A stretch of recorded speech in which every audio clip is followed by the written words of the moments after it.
नमस्कार साथियों, बात करें मार्केट की तो मार्केट के हालात थोड़े नेगेटिव ही दिखाई दे रहे हैं। जिस प्रकार की अमेरिकी बाज़ारों और जापानी बाज़ारों में गिरावट देखने को मिल रही थी, उसी प्रकार से शुक्रवार के दिन भारतीय बाज़ारों में भी गिरावट देखने को मिली और उसका पूरा असर भारतीय बाज़ारों पर तगड़ा देखने को मिला और ज़बरदस्त गिरावट भी देखने को मिली। उसके बाद क्या कुछ नेगेटिव नज़रें और भारतीय बाज़ारों के लिए निकल कर आई, जिसका इम्पैक्ट कल बाजार में देखने को मिलेगा, सभी चीज़ें जानते हुए नजर आएंगे। लेकिन उससे पहले यदि आप चैनल पर नए हो तो चैनल को सब्सक्राइब कर लीजिए और वीडियो को लाइक ज़रूर कर दीजिए, क्योंकि ये सभी न्यूज़ें इकट्ठा करने में बहुत ज़्यादा मेहनत हमारी लगती है, तो इतना साथ आप हमें दे ही सकते हैं। बात करते हैं मार्केट की सोमवार के लिए। तो सबसे पहले बात करें मार्केट की, तो स्टॉक मार्केट में जो भी ट्रिगर्स रहेंगे सोमवार के लिए वो रहेंगे Q1 के रिजल्ट, जो कि SBI और टाइटन और अनेक कंपनियों के नतीजे कल और परसों में आते हुए दिखाई दिए थे। उसके बाद जो RBI की पॉलिसी है वो 6 और 7 तारीख को, इसका इम्पैक्ट भी सप्ताह ही पड़ता नजर आएगा। ग्लोबल क्यूज जो कि बहुत ही नेगेटिव होते हुए दिखाई दे रहे हैं, उनका जो है एक बहुत बड़ा ट्रिगर पॉइंट भारतीय बाजारों में इस सप्ताह रहने वाला है। लेकिन उससे पहले जो बड़ी खबर आती हुई सेबी की तरफ से दिखाई दे रही है कि सेबी के करीब 700 एम्प्लॉय जो है प्रोटेस्ट करने की फिराक में हैं लीडरशिप के खिलाफ में। साथ ही बात करें तो सोमवार को अलाउंसेज और ग्रोइंग जो मिसट्रस्ट है, उसके बाद जो है सोमवार को करीब सेबी के 700 एम्प्लॉयज़ प्रोटेस्ट करने वाले हैं। और ये जो खबर है वो ये खबर उस समय आई है जहां पर कि वर्ल्ड वाइड जो मार्केट है वो क्रेज की स्थिति में है रिसेशन के डर की वजह से। और ये खबर आने के बाद भारतीय बाजारों में इसका बहुत ही नेगेटिव इम्पैक्ट जाता हुआ नजर आएगा, क्योंकि सेबी की तरफ से ऐसी न्यूज़ें आना बहुत ही नेगेटिव है। यहाँ पे पूरी खबर को देखें तो A, B और C ग्रेड के जो एम्प्लॉयज़ हैं भारतीय मार्केट रेगुलेटरी के, वहाँ पे यानी कि सेबी के, जो कि एक प्रोटेस्ट करने वाले हैं और जो हेड ऑफिस है वहाँ पे प्रोटेस्ट करेंगे सेबी भवन पे। और ये जो न्यूज़ आती हुई दिखाई दी है वो NDTV प्रॉफिट रिपोर्ट और सिटिंग जो है सिटी की तरफ से आती हुई दिखाई दे रही है, जो कि एक नेगेटिव इम्पैक्ट भारतीय बाजारों के लिए हो सकता है, क्योंकि बहुत ही नेगेटिव खबरें पहले से ही ग्लोबल मार्केट की तरफ से आती हुई दिखाई दे रही है। जो सेबी ऑफिसर्स हैं वो ये कहते हुए नज़र आ रहे हैं कि जो डिसकंटेंट है अलाउंसेस के खिलाफ, जो कि एक रेगुलेटर है, और ये जो अलाउंसेस के खिलाफ जो प्रोटेस्ट किया जा रहा है वो सभी चीज़ें जो है, यदि रिजर्व बैंक की तरफ से जो ऐसी चीज़ें जो दी जा रही है अलाउंसेस, यदि वैसे ही अपडेट होते हैं तो कोई प्रॉब्लम नहीं है। लेकिन जो ये नेगेटिविटी फैलती हुई नज़र आ रही है अगेंस्ट द जो ऊपर के लीडर्स हैं उनके खिलाफ, वो एक नेगेटिव इम्पैक्ट सभी जगह पड़ता हुआ नज़र आ रहा है। तो ये बड़ी खबरें सोमवार के दिन भारतीय बाजारों को बहुत नेगेटिव इम्पैक्ट में डालती हुई नज़र आएगी।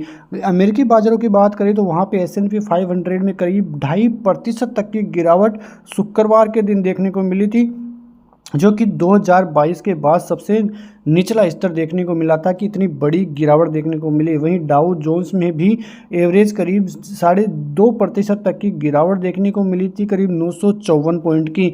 उसके बाद नेस्डेक की बारी आई तो करीब 3% तक की गिरावट वहां पे, और रसेल 200 में भी करीब 4.5% तक की गिरावट देखने को मिली थी। तो अमेरिकी बाजारों में बहुत ज़बरदस्त खूनी खेल शुक्रवार के दिन होता हुआ नजर आया। वहीं जापान की तरफ से भी देखिए तो करीब 6% तक की गिरावट देखने को मिली, और ये जो जनवरी के बाद एक लोएस्ट क्लोज देखने को मिली है। बहुत ही ज़बरदस्त फॉल वहाँ पे भी देखने को मिली है।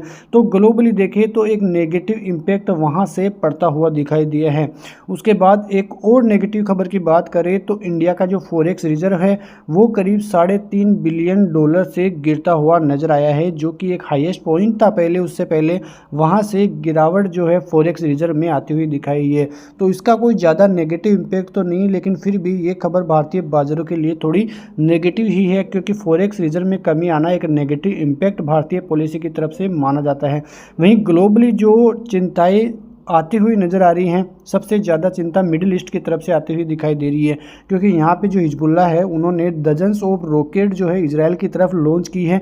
तो ये एक बहुत ही नेगेटिव खबर यहाँ से भी आती हुई दिखाई दी है, क्योंकि जो हमास है वहाँ के जो बड़े लीडर्स है उसकी मौत के कारण वहाँ पे जो हिजबुल्लाह है उन्होंने इजराइल को चेतावनी दी है कि अभी हंसने की बारी आपकी है, फिर बाद में आपको रोना भी पड़ेगा। और ऐसी चेतावनी के बाद बहुत सारी रॉकेटें इजराइल की तरफ हिजबुल्लाह ने तान दी है, और ये जो खबर है बहुत ही नेगेटिव खबर बाज़ारों के लिए भी है, क्योंकि यदि कोई युद्ध की स्थिति ग्लोबली वहाँ पे होती है तो अमेरिका इजराइल का साथ देगा, और फिर जो तबाही ईरान और जो वहाँ पे हमास में मचेगी वो एक नेगेटिव इम्पैक्ट पूरे यूरोपीय देशों के लिए होगी, क्योंकि कच्चे तेल में बहुत ज़बरदस्त गिरावट का माहौल भी देखने को मिला है, क्योंकि चीन जहाँ पे कि बहुत नेगेटिव इम्पैक्ट आया है वहाँ पे जो मांग है वो घटती हुई नज़र आई है।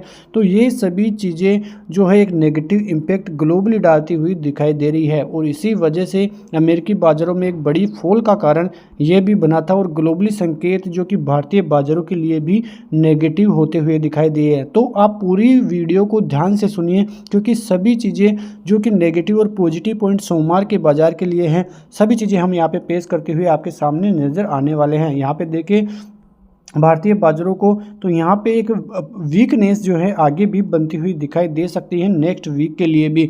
यहाँ पे देखें तो शुक्रवार के दिन 293 पॉइंट की गिरावट यहाँ पे देखने को मिली थी, और एक रीजनेबल जो नेगेटिव कैंडल है वो जो कि डेली चार्ट पे बनती हुई दिखाई दे रही इंडिया इंडिकेट कर रही है कि short term top reversal pattern जो है वो बनता हुआ दिखाई दिया है। ठीक है, तो आप पूरी बात को गौर से सुनिए। यहाँ पे जो टॉप था निफ्टी का वो 25,078 का लेवल था, और वहाँ से जो अब support point next support point बनता हुआ दिखाई देगा वो 24,600 से 24,500 तक का बनता हुआ दिखाई देगा, क्योंकि इमीडिएट 20 EMA यहाँ पे है और नेक्स्ट सपोर्ट भी यही है। यदि यहाँ से निफ्टी रिवर्सल ले लेगा तो अच्छा खासा रिवर्सल ले सकता है, लेकिन ये पॉइंट भी टूटता है, ये लेवल भी ब्रीच होते हैं तो एक बड़ी सेलिंग 24,200 तक भी देखने को मिल सकती है, क्योंकि 24,200 का भी एक बड़ा सपोर्ट लेवल भारतीय बाजारों के लिए साबित होगा। ये बात कहते हुए नजर आ रहे हैं नागराज सेठी जी, जो कि HDFC सिक्योरिटीज़ के हैं, तो वहाँ से नेगेटिव खबर आती हुई दिखाई दे रही है। तो अभी जो भारतीय बाजार है वहाँ पे बहुत सी नेगेटिव खबरें आती हुई दिखाई दे रही है। उस बीच यदि भारतीय बाजार यहाँ पे अच्छा खासा टिक जाता है, यदि कंसोलिडेशन में भी रहता है, तो वो भी एक पॉजिटिविटी भारतीय बाजारों के लिए साबित होगी। लेकिन जो 25,000 का लेवल है और बाजार को इतनी ऊंचे लेवलों पे जाने के बाद एक धूल के तरह से यहाँ पे बनाया गया, क्योंकि 25,000 का लेवल यदि वहाँ से करेक्शन आता तो सही था, लेकिन 25,000 के ऊपर भारतीय बाजारों को ले जाया गया, और वहाँ से जो है छोटे मोटे जो रिटेलर्स हैं उसको ज़बरदस्त तरीके से ट्रैप करने के लिए ही ये जाल बिछाया गया था। क्योंकि यदि 25,000 के ऊपर भारतीय बाजार न जाता तो रिटेलर्स फंसते ही नहीं, लेकिन वहाँ से भारतीय बाजारों को गिराने की बड़ी साजिश देखने को मिली है। तो ये सभी चीज़ें भारतीय बाजारों के लिए नज़र आ रही हैं। यहाँ पे जो अब जो मेन पॉइंट रहेगा भारतीय बाजारों के लिए वो रहेगा RBI की जो पॉलिसी है, मॉनेटरी पॉलिसी, और ब्याज रेटें किस प्रकार से रहती हुई नजर आई है। एक्सपर्ट की माने तो भारतीय बाजारों में इस बार कोई भी रेट कट देखने को नहीं मिलेगी, जहां पे पहले रेटें थी वही देखने को मिली थी, क्योंकि भारतीय बाजारों में सब कुछ फिलहाल ठीक है, लेकिन जब तक अमेरिकी बाजारों की और ग्लोबली चीज़ें सही नहीं हो जाती है तब तक कुछ भी सही देखने को नहीं मिलने वाला है। ये चीज़ें निकलकर सामने आ रही है। यहाँ पे अब आगे देखें तो जो एक्सपर्ट है वो यही मान रहे हैं कि यहाँ पे कुछ भी जो है करेक्शन होता हुआ हायर लेवल से नज़र नहीं आने वाला है। ये भी चीज़ें देखने को मिल रही है। तो यहाँ पे देखें तो एक बड़ी खबर ये निकल कर आई कि जो धीरज रेली है जो HDFC सिक्योरिटीज़ के ही हैं, उनका ये मानना है कि जो भारतीय बाजार है वो एक हाई और बना सकते हैं एक थोड़े से करेक्शन के बाद। तो ये खबर भी थोड़ी पॉजिटिव भारतीय बाजारों के लिए है। इसका खबर उनके द्वारा ये है कि जो जून 2022 के बाद से जो कि वहाँ पे बॉटम बना था, उसके बाद से जो रैली आई है वहाँ से कोई भी एक करेक्शन भारतीय बाज़ारों में अभी तक नहीं आया है। और भारतीय बाज़ार क्या मांगते हैं, भारतीय बाज़ार ही नहीं सभी बाज़ार यही मांगते हैं कि कोई रैली आती है उसके बाद एक करेक्शन मांगा जाता है, और भारतीय बाज़ारों में ऐसा नहीं हुआ है। भारतीय बाज़ार सीधे ही एक रैली दिखाते हुए नजर आए हैं। जब से चुनाव का थोड़ा बहुत देखने को मिला था असर, वहाँ पर करीब 7 से 8% तक की गिरावट निफ्टी में देखने को मिली थी, लेकिन वो कोई रीजनेबल गिरावट नहीं थी, वो एकदम से आने वाली सेल ऑफ थी। उसके बाद सीधा ही बाजार एक तेजी के साथ बना हुआ है, और ये जो ट्रैप करने का तरीका है वो थोड़ा गलत तरीका है। FIS की तरफ से करीब 3310 करोड़ की सेलिंग कल देखने को मिली, यानी कि शुक्रवार के दिन देखने को मिली। DIS की तरफ से वहीं 2965 करोड़ की बाइंग देखने को मिली। तो लगातार रिटेलर्स की तरफ से ज़बरदस्त बाइंग का मूड माहौल बनता हुआ दिखाई दे रहा है, लेकिन FIIs फिर से डरावना आंकड़ा पेश करते हुए ही दिखाई दे रहे हैं। इंडेक्स ऑप्शन में 869 करोड़ की बाइंग देखने को मिली और फ्यूचर में 1394 करोड़ की सेलिंग। वहीं जो स्टॉक फ्यूचर है वहाँ पे 8000 करोड़ की सेलिंग और स्टॉक ऑप्शन है वहाँ पे 1572 करोड़ की सेलिंग देखने को मिली है। तो एफआईआईज की तरफ से थोड़ा नेगेटिव इम्पैक्ट यहाँ पे बढ़ता हुआ नजर आ रहा है और जो एफआईआईज है उनकी पोजीशन फुल्ली नेगेटिव में करीब रेड जोन में बनी हुई है, यही यहाँ पे मानना है एफआईआईज की तरफ से। तो एक नेगेटिव इम्पैक्ट सोमवार के दिन देखने को मिलेगा। आप यहाँ पे देखें तो जो ग्लोबली इकोनॉमियाँ हैं सबसे मेन पॉइंट यही रह जाता है कि क्यों ग्लोबली जो है इवेंट नेगेटिव होते हुए दिखाई दे रहे हैं। यहाँ पे टॉप सेंट्रल बैंक का माने तो सभी सेंट्रल बैंक के रेटों में डिफरेंस आता हुआ दिखाई दे रहा है। बैंक ऑफ जापान जहाँ पे की रेटों में ग्रोथ देखने को मिली है, बैंक ऑफ इंग्लैंड जहाँ पे रेटों में कट देखने को मिला है और अमेरिकी बाजार जो कि रेटें स्टेबल रखे हुए हैं। तो ये सभी चीज़ें क्योंकि टॉप 3 यहाँ पे ग्लोबली देखें तो टॉप 3 इकोनॉमियाँ जहाँ के सबके जो प्रोस्पेक्टिव है वो अलग अलग होते हुए दिखाई दे रहे हैं। तो ये यदि एक समान नहीं होंगे तब तक कोई भी अच्छी खासी जो तेज़ी है या रेट कट की संभावनाएं हैं वो लेकर नहीं चलेगा। यदि ऐसे ही चलता रहा तो फिर आगे जाके और हालात बिगड़ सकते हैं। एक बहुत बड़ी चीज़ भारतीय बाजारों के लिए ये रही कि जो ग्लोबल टाइम्स है जो कि चाइना का एक न्यूज एजेंसी है, चैनल है, उनके द्वारा ये दिया गया कि चाइना यहाँ पे वर्ल्ड मैन्युफैक्चरिंग में टॉप पर है। वहीं जो इंडिया है उसकी स्थिति सुधरती हुई नज़र आ रही है और टॉप 5 में इंडिया जो है जगह बनाता हुआ नजर आया है। जो मैन्युफैक्चरिंग वैल्यू एड हुई है करीब 456 बिलियन डॉलर की हुई है। ये एक बहुत ही बड़ा खबर जो है भारतीय बाजारों के लिए साबित हुई है क्योंकि चाइना लगातार भारत को एक ग्रोथेबल इकोनॉमी नहीं मान रहा था। उसके बाद ऐसी पोस्ट आना एक बहुत ही बड़ी खबर भारतीय बाजारों के लिए है। यहाँ पे टॉप 10 कंट्रीज जो कि मैन्युफैक्चरिंग आउटपुट की देखें तो सबसे एक नंबर पे चाइना की स्थिति ही है। उसके बाद यूएस, जर्मनी, जापान और इंडिया का 5वां नंबर आता हुआ इस लिस्ट में दिखाई दिया है। अब की बार पहले ऐसे कोई डाटा नहीं था लेकिन इस बार चाइना की तरफ से ये डाटा पेश किया गया है। तो ये बड़ी खबर चाइना इंडिया के लिए पेश किया है। ये एक दमदार आंकड़ा है क्योंकि इन्हीं सभी आंकड़ों की वजह से भारतीय बाजारों में एफपीआईज और एफआईआईज का बहुत बड़ा निवेश आता हुआ दिखाई दिया है क्योंकि पॉजिटिव